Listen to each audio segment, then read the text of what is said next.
langs her nå. Så rister du litt. Litt rist.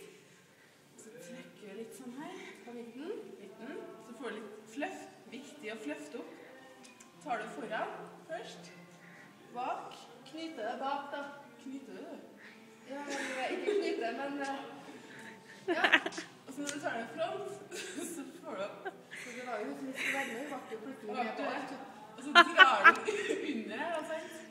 Så du får mest mulig opp. Trekker du bare. Og så finner du knutene. Sånn.